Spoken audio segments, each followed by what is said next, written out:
Viral হওয়ার জন্য আপনাকে কি করতে হবে তাড়াতাড়ি জেনে নিন। ভাইরাল হওয়ার জন্য আপনাকে সবার প্রথমে ঝাড়া হাতে নিতে হবে। ঝাঁটা হাতে নিয়ে তারপর ঘরঝাড় দিতে হবে। আর ঘরঝাড় দেওয়া শেষ হয়ে গেলে বৃষ্টির দিনে হলেও আপনাকে উঠান লেপতে হবে। উঠান লেপে যদি বৃষ্টি দিয়ে ধুয়ে চলে যায় চলে যাক, কিন্তু আপনাকে তো ভাইরাল হতে হবে, তাই জন্য উঠান আপনাকে লেপতেই হবে। তারপর 3 নম্বরে চলে যাবেন আপনি থালা বাসন মাজতে। থালা বাসন পরিষ্কার চিক করে মাজতে হবে। মজার পর তারপরে সেগুলি ঝুড়ির মধ্যে রেখে দেবেন। তারপরে রোদ্দুরে দিয়ে তারপর 4 নম্বরে আপনাকে যে কাজটি করতে হবে সেটি হলো আপনাকে কাপড় ধুতে হবে। কিন্তু কাপড় ভুল করেও কিন্তু ওয়াশিং মেশিনে ধুলে চলবে না। সেগুলো বালতির মধ্যে করে নিয়ে ওয়াশিং মেশিন থাকা সত্ত্বেও আপনাকে বালতিতে করে নিয়ে যেতে হবে।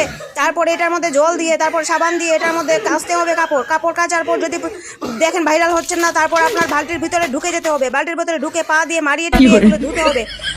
আপনারা কে কে এরকম চেষ্টা করে দেখেছেন আমাকে জানাবেন। তারপরে আপনাকে ইনস্টাগ্রামে ভাইরাল হতে হলে আপনাকে কিন্তু সুন্দর করে এসে বুঝে ক্যামেরার সামনে আসতে হবে আর মডেলিং করতে হবে। তাহলেই দেখবেন আপনি ফেসবুক এবং ইনস্টাগ্রাম দুটোতেই সুন্দর করে ভাইরাল হয়ে যাবেন।